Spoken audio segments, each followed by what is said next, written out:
to Flex Candle, where we read the candles and flex the moves. I'm Flex, and today we're diving into a full top-down analysis on Bitcoin. We're going to start from the higher time frames, work our way down to the lower time frames, and check to see if we find any good setups. Now remember, this is not financial advice, and I'm not a financial advisor. Alright guys, so right now it's currently 5:30 p.m. Eastern time. The price of Bitcoin is at 108,633. Amazing move up so far. Let's start off here with the weekly chart, and as we can see, yesterday we closed off with an indecisive kind of red candle, but it's indecisive. The stochastics were on the way down. Now they look like they're starting to curve up, so it looks like we might get another hump up, which is bullish. We are still far away from the 21-day moving average, which is at 94,912, but this is looking bullish to me because it looks like we're flagging out, guys. And if we're flagging out, this means that eventually we could see another big move up. Another thing that I'm liking is I was a little bit scared about these 7 candles in a row that we got that were green, and then I knew that a red one was coming at some point, but I said best case scenario would be that we get a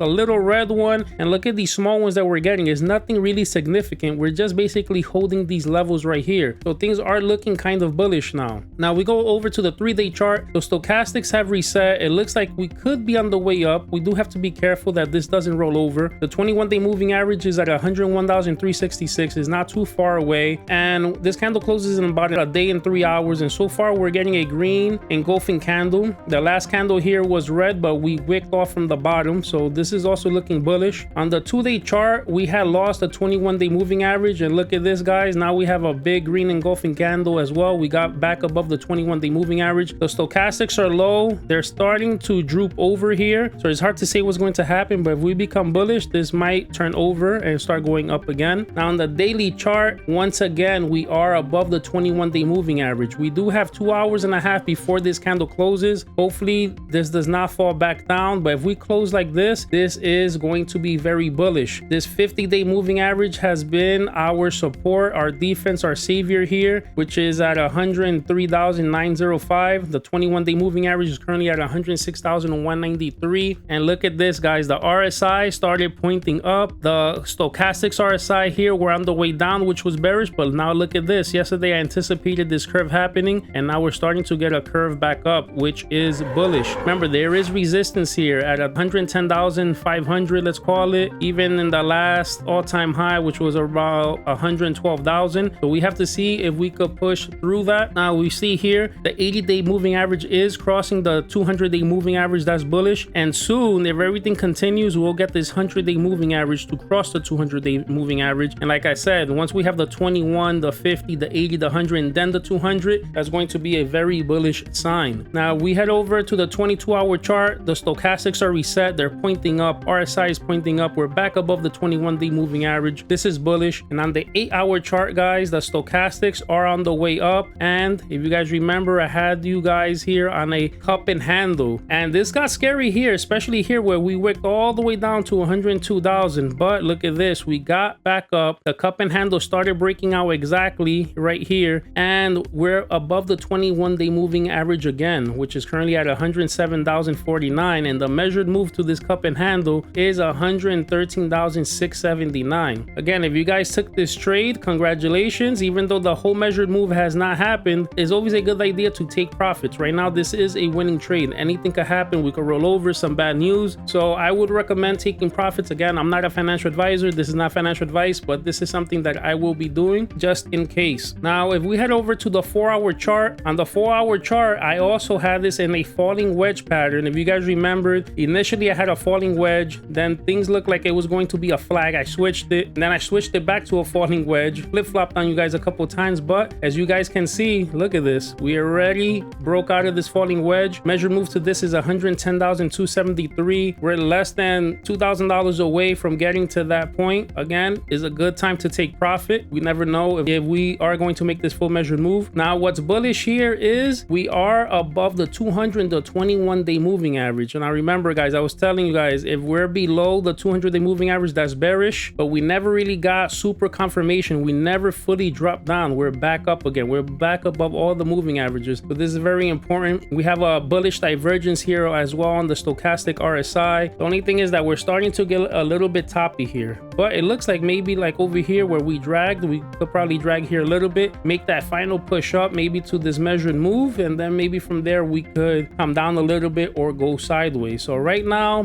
Bitcoin is looking bullish. If we take a look at the 1 hour chart, stochastics are starting to get toppy. We're above the 21-day moving average, above the 200-day moving average. Now we're starting to get kind of far away. It's at 107,166. I expect us to go sideways and wait for this 21-day moving average to catch up to price. Or right now we are getting this red engulfing candle. We might even drop down to the 21-day moving average, but still, if we could hold above $107,000, this is going to be bullish for us. Let's just take a peek at the 15-minute chart. 15-minute chart is on the way down. The 21-day moving average is at 108,290. Hopefully we could hold this. And look at this, the 21-day moving average, the 50, the 80, the 100, the 200. This is what I want to happen over here on the daily chart. Once we get this 100-day moving average to cross, then eventually it's going to end up looking like this, and this is going to be bullish on the daily chart. So guys, overall, I've been telling you guys, I see the range between 103,000, 110,000. It's been working out just like that. Now we have to see if that cup and handle and that falling wedge is finally going to finish breaking out. I see us going back up to at least 110, and then from there we will have to assess and see what's going to happen with the resistance. Now remember, I think it's on Wednesday we will have Jerome Powell speaking, so we have to be careful. If you guys are in profit, I would recommend, this is what I would do, you guys do what you want, to start taking profits, because you just never know what might happen. There still are some war tensions happening between Israel and Iran, but we just never know what could happen in the news that could bring things down. All right guys, so that's the breakdown. If this gave you clarity or a setup to watch, do me a favor, like, drop a comment, subscribe, and if you have a stock or crypto you want me to go over, drop it in the comment section. This is Flex Candle, where we read the candles and flex the moves. Catch you on the next chart.